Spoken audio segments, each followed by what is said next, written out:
The wind came hard across the Wyoming flats that winter. It carried dust when the roads were dry, ice when they were not. By late evening, the whole valley looked colorless except for the lamps glowing behind ranch windows, far apart from one another.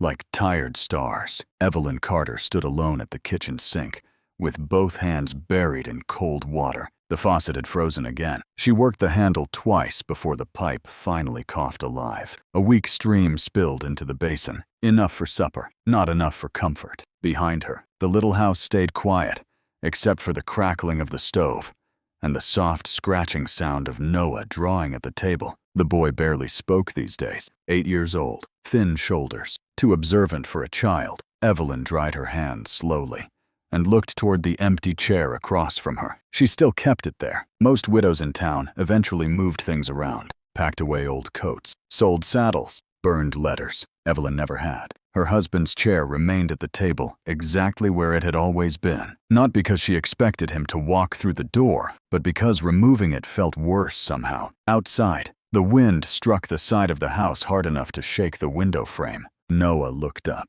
"Storm's coming." Evelyn nodded once. "Looks that way." The boy returned to drawing. She watched him quietly. He used to talk while he worked, used to ask questions every few minutes. Now silence seemed easier for him. The stove light flickered against the walls, while Evelyn sliced the last piece of bread into careful portions, one for Noah, one for herself. Nothing left after that. The candle sat untouched in the center of the table. Old brass holder, short ivory wax, burned lower every night. She lit it anyway. The small flame stretched softly upward. The room changed immediately. Not warmer, just less lonely. Noah finally spoke again. "You think Mr. Bennett's coming tomorrow?" Evelyn kept her eyes on the bread. "Probably." The boy swallowed. "Are we losing the ranch?" She stopped moving for a moment. Outside, a horse whinnied somewhere far down the road. Evelyn forced herself calm before answering. "Eat before it gets cold." That was not an answer. Noah knew it, but he lowered his eyes and obeyed anyway. The town bank had given her until the end of winter. 3 missed payments after Daniel died.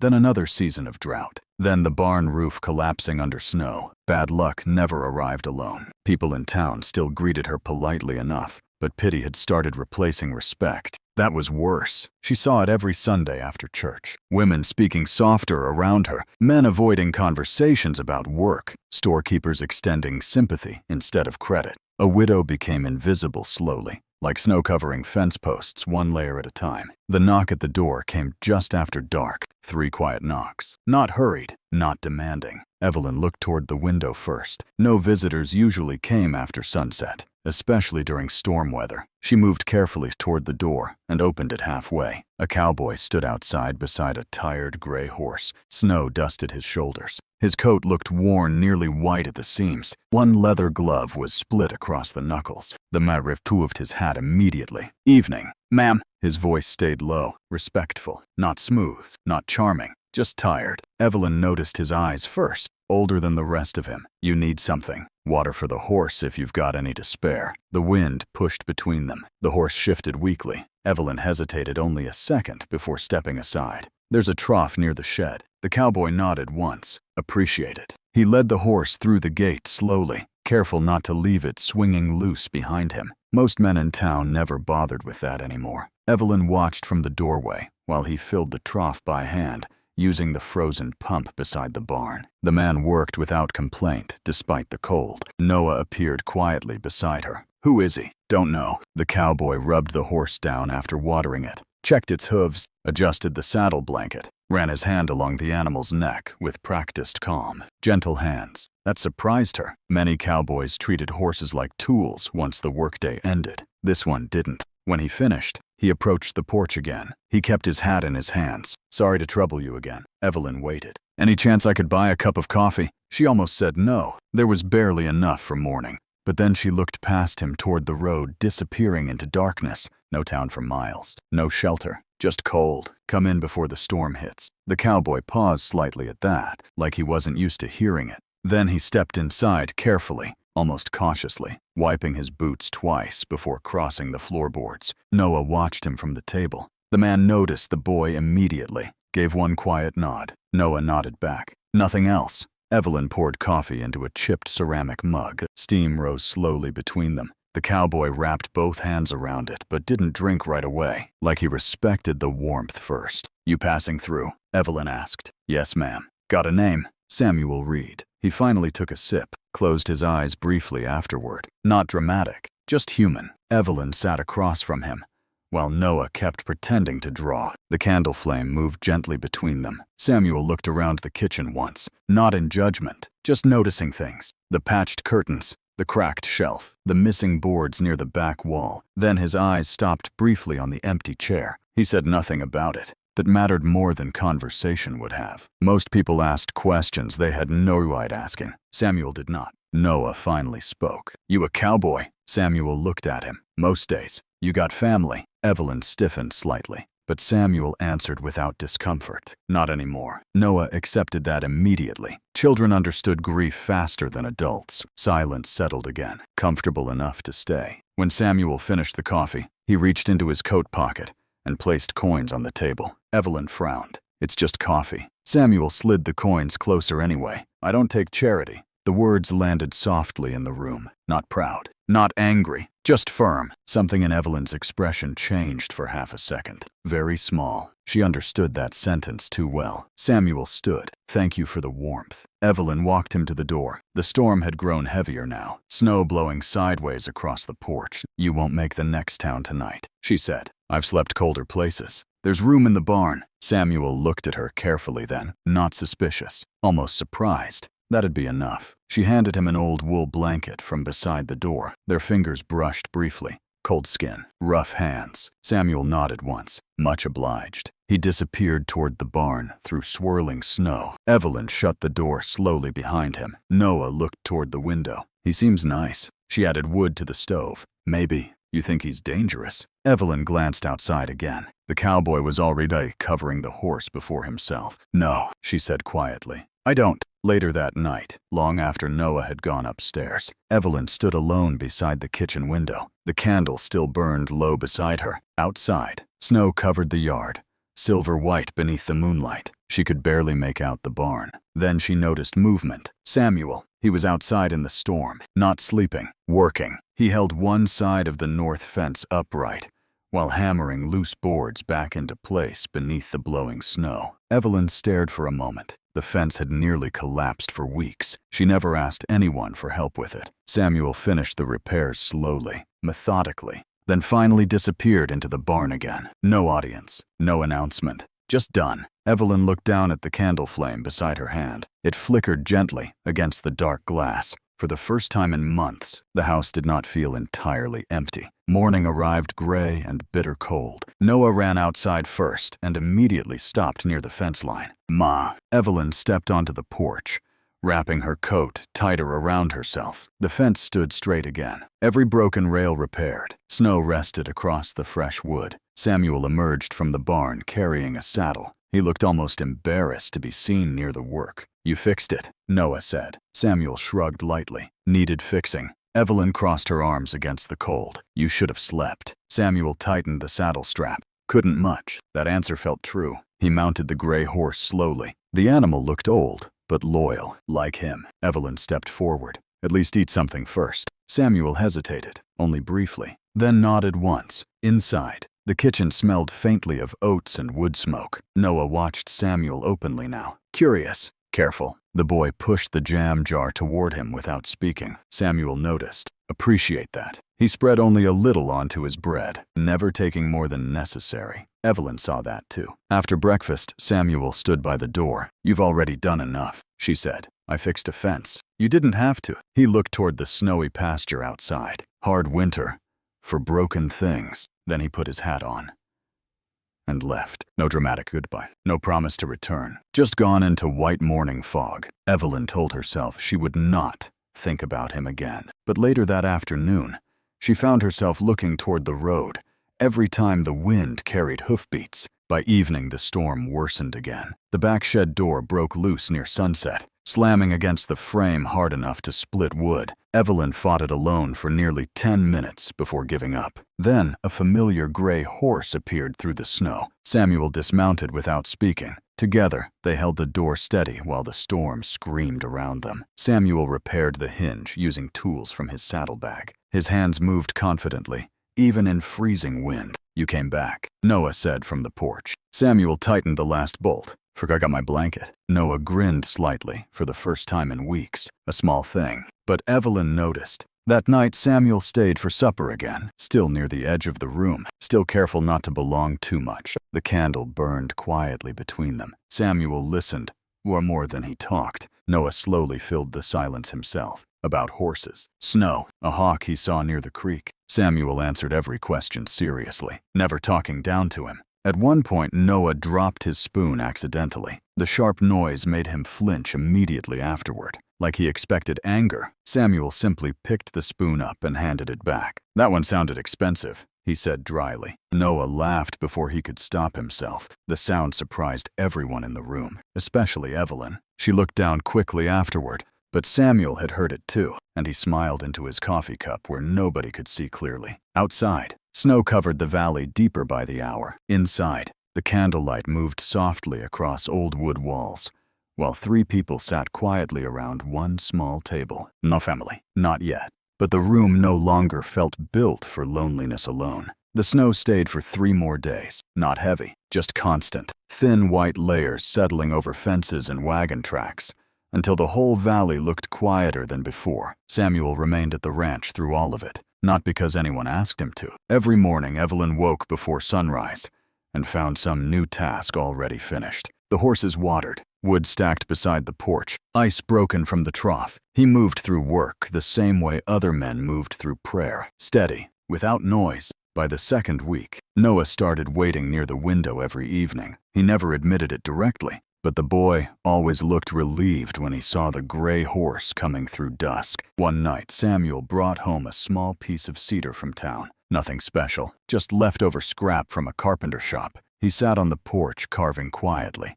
while Noah watched from beside him wrapped in a blanket. "What's it gonna be?" Noah asked. Samuel shaved another thin curl of wood away. "Haven't decided yet." "You always work without deciding first." Samuel glanced toward the dark pasture. "Sometimes things tell you what they are while you're fixing them." Noah thought about that seriously. Inside the house, Evelyn stood at the sink pretending not to listen. The candle glowed softly near the window behind her. She had started lighting it earlier now, before sunset, as if the house expected someone. The next morning, Noah woke coughing. By afternoon, the cough deepened. By evening, his fever arrived hard and sudden. Evelyn stayed beside the bed, pressing cool cloths against his forehead, while wind rattled the upstairs windows. "He's burning up," she whispered. Samuel stood in the doorway. "How far's the doctor?" "Town. That's near 12 miles. The roads are bad." Samuel looked once toward the storm outside, then toward Noah. The boy barely opened his eyes. "I'll get him."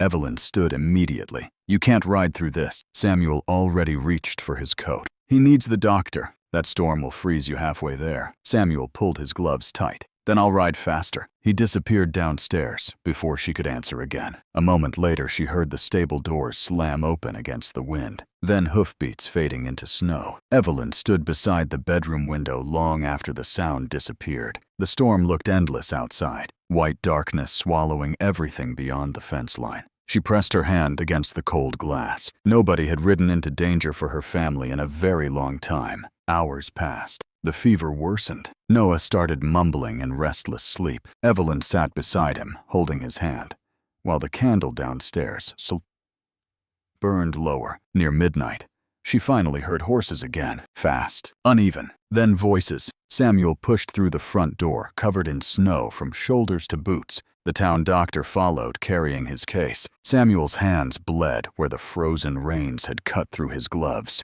He barely seemed to notice. The doctor worked through the night while Samuel kept feeding wood into the stove downstairs. Noah's fever finally broke near dawn. The old doctor packed his things quietly. "He'll be all right now." Evelyn nearly lost her balance from relief alone. After the doctor left, the house fell silent again, except for the crackling fire. Samuel sat near the stove, exhausted, head lowered. Evelyn noticed ice still melting from his coat onto the floorboards. "You should have waited until morning," she said softly. Samuel stared into the fire. He didn't have till morning. She looked at his hands. The skin across his knuckles had split open from cold. Without speaking, Evelyn disappeared into the kitchen. She returned carrying a small tin of salve and a clean cloth. Samuel looked uncomfortable immediately. You don't need to fuss over me. Hold still. Her voice stayed calm. Not emotional, not fragile, just certain. Samuel obeyed after a moment. Evelyn cleaned the cuts carefully, while the stove warmed the room around them. He never pulled away, never watched her hands too closely. Outside, dawn slowly softened the storm clouds pale blue. You always ride into blizzards for strangers, she asked quietly. Samuel gave the smallest shrug. You weren't strangers. The room stayed very still after that. Upstairs, Noah slept peacefully for the first time all night. Evelyn wrapped the cloth around Samuel's hand slowly. You should rest. Samuel leaned back slightly in the chair, was planning to. You can sleep inside. He looked up at her then, really looked, like he understood the meaning beneath the sentence. Not the warmth, not the roof, the trust. He nodded once. All right. That afternoon, Evelyn found him asleep in the old chair near the stove, one arm folded across his chest, boots still dusty, face finally relaxed enough to look younger. Noah came downstairs quietly and stopped near him. He stayed. Evelyn lowered her voice instinctively. Yes. The boy looked at Samuel for a long moment, then climbed into the chair beside him and fell asleep too. Evelyn stood in the kitchen doorway, watching both of them. The candle flickered softly between the chairs. For the first time since Daniel died, the house looked lived in again. Not haunted, lived in. Days passed slower after that,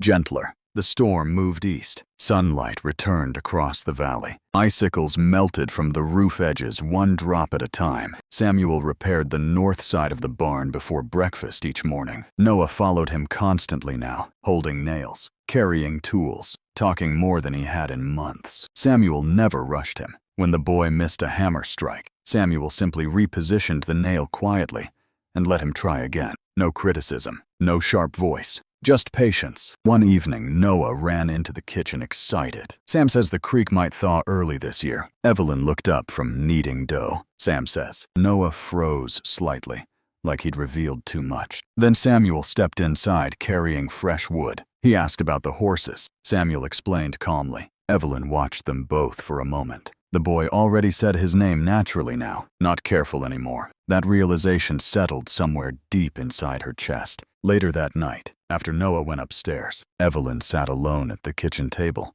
sewing an old coat sleeve back together. Samuel stepped onto the porch to wash dirt from his hands at the basin. Cold wind drifted inside briefly when he returned. You missed a spot, Evelyn said quietly. Samuel looked confused. She pointed toward grease along his wrist. He rubbed it with a towel, missed it again. Evelyn sighed softly and stood. Here, she stepped closer and cleaned the stain herself, using the corner of the cloth. Simple, domestic, small, but neither of them moved away immediately afterward. The candlelight glowed warm against the walls around them. Samuel finally cleared his throat lightly. You always fix things nobody notices. Evelyn folded the cloth slowly. Somebody should. Their eyes met briefly, then both looked away. No dramatic music, no confession, just two tired people standing close in a quiet kitchen. A few days later, town trouble finally arrived. Harold Bennett rode onto the property just before noon in a polished black wagon. The banker stepped carefully around mud, like the land offended him personally. Evelyn met him outside before he reached the porch. Samuel remained near the barn, repairing tack straps, watching, listening. Bennett removed his gloves. Mrs. Carter, you're early. I prefer preparation over surprises. Evelyn crossed her arms against the cold. What do you want? Bennett opened his ledger calmly. Your payment deadline approaches. I know when it approaches. His eyes drifted briefly toward Samuel. The bank's becoming concerned about stability here. Samuel kept working silently. Bennett lowered his voice slightly. A widow alone struggling through winter is unfortunate. His gaze shifted again toward the barn, but appearances matter in town. Evelyn's expression hardened immediately. You can say what you came to say plainly. Bennett closed the ledger. If the ranch cannot recover by spring, the bank will reclaim it. Noah stood near the porch doorway, listening silently. Bennett noticed him too, then turned back toward Evelyn. There are respectable arrangements available for women in difficult situations. Evelyn understood exactly what he meant. So did Samuel. The leather strap in Samuel's hand snapped sharply. The sound cut through the yard like a rifle crack. Bennett glanced toward him. Samuel stood slowly, not threatening, not loud, just still, the kind of stillness that made weaker men uncomfortable. Bennett adjusted his coat. I'll return in 2 weeks. Then he climbed back into the wagon. and left. Noah looked shaken after the dust settled. What did he mean? Evelyn forced calm into her voice. Nothing you need to worry about. But Samuel watched the wagon disappear down the road with a look Evelyn had not seen before. Not anger. Decision. That evening's supper stayed quieter than usual. Wind rattled softly against the windows, while rain began melting the last snow outside. Noah eventually carried his plate upstairs. Leaving the two of them alone beside the candle, Samuel stared into his untouched coffee. "There's a ranch near Casper hiring hands," he said finally. Evelyn's sewing needle stopped moving. "All right. Good pay." She nodded once. "That's good. They'd take me through spring." Silence filled the kitchen. Heavy now. Evelyn folded the shirt in her lap carefully. "You should do what's best for you." Samuel looked at her for a long moment, then down at the table again. "The bank won't push as hard if there's money coming in before the deadline." Her throat tightened slightly. "You talked to Bennett?" "No." "Then how would you know that?" Samuel finally met her eyes. "Because men like him only respect numbers." The candle flame shifted softly between them. Evelyn understood suddenly. The job, the money, the leaving. He planned to save the ranch before disappearing from it. Her voice lowered. "You were gonna leave without saying it plainly." Samuel looked toward the dark window. Didn't seem fair staying longer than necessary. The words hurt more than she expected, because some part of her had already begun arranging the future around his presence. Noah laughing downstairs. Boots near the door. Coffee poured for 3 instead of 2. Dangerous things. Quiet things. Evelyn stood and carried dishes toward the sink before speaking again. "You know what Noah asked me yesterday?" Samuel waited. "He asked if you'd still be here when summer comes." The room stayed silent except for running water. Samuel lowered his eyes. "I don't make promises easy." Evelyn turned back toward him slowly. "Neither do I." Neither of them spoke after that. But Samuel did not leave the table, and Evelyn let the candle burn long after midnight. The next morning she woke before sunrise and found fresh coffee already warming on the stove. Samuel stood outside repairing the porch steps. Noah sat beside him holding nails in both small hands. The boy looked up smiling. "Morning, Ma." Samuel glanced toward the kitchen window briefly, then returned to work. Steady. Quiet, still there, and for the first time in years, Evelyn realized she had stopped fearing the sound of tomorrow. If this story kept you watching until the end, make sure to like, share, and subscribe for more powerful stories.